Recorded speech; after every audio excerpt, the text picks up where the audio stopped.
ఆయన ఈ మధ్యనే రాజకీయాలకు బై చెప్పేశారు. ఇక పాలిటిక్స్తో నాకు సంబంధం లేదు, హాయిగా వ్యవసాయం చేసుకుంటానన్నారు. ఎస్, మీరు ఊహించింది నిజమే, ఆయనే విజయసాయిరెడ్డి. ఇప్పుడు ఈ ప్రస్తావన ఎందుకంటే 3 రోజుల క్రితం విజయసాయిరెడ్డి ఏపీ కాంగ్రెస్ చీఫ్ షర్మిలని కలిశారంటున్నారు. ఈ ప్రచారం ఓ రేంజ్లో సాగుతోంది. ఇంతకీ ఆయన షర్మిలని కలిశారా లేదా?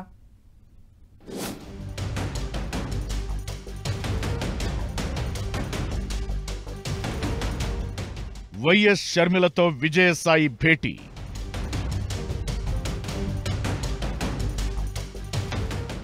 ఏపీలో హాట్ టాపిక్ గా మారిన ప్రచారం.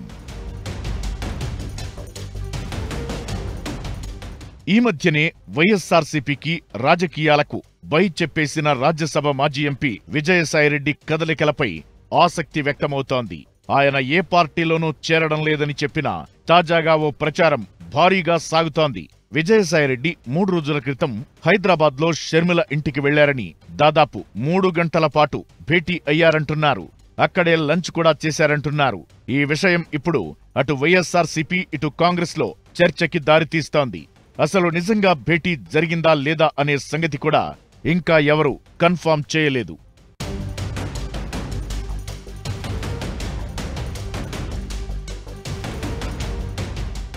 గతేడాదిలో షర్మిల వైఎస్ జగన్ మధ్య నెలకొన్న ఆస్తుల తగాదా విషయంలో విజయసాయిరెడ్డి కొన్ని కామెంట్లు చేశారు.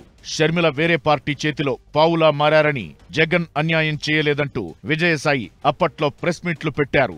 దానికి షర్మిల కూడా ఘాటుగానే రియాక్ట్ అయ్యారు. విజయసాయి రాజకీయాల నుంచి తప్పుకుంటున్నట్లు ప్రకటించగానే ఆ విషయంపైన తన ఒపీనియన్ చెప్పారు. తాజాగా వీరిద్దరూ భేటీ అయ్యారనే టాక్తో ఇప్పుడు ఆ పాత విషయాలు ఓసారి జనం గుర్తు చేసుకుంటున్నారు. మాజీ సీఎం జగన్ కి షర్మిలకి ఉన్న వైరుధ్యాల నేపథ్యంలో ఈ భేటీ అంశం రాజకీయంగా కాకరగుల్చుతోంది. అయితే అసలు ఇది నిజంగా జరిగిందా లేక ప్రచారమేనా అనేది కూడా తెలియదు.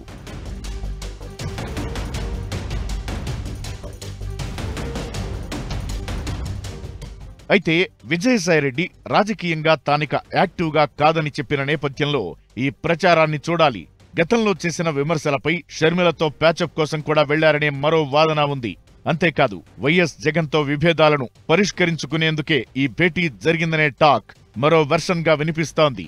అయితే కొందరు మాత్రం షర్మిల విజయసాయి మధ్య రాజకీయపరమైన చర్చలే జరిగాయని వాదిస్తున్నారు.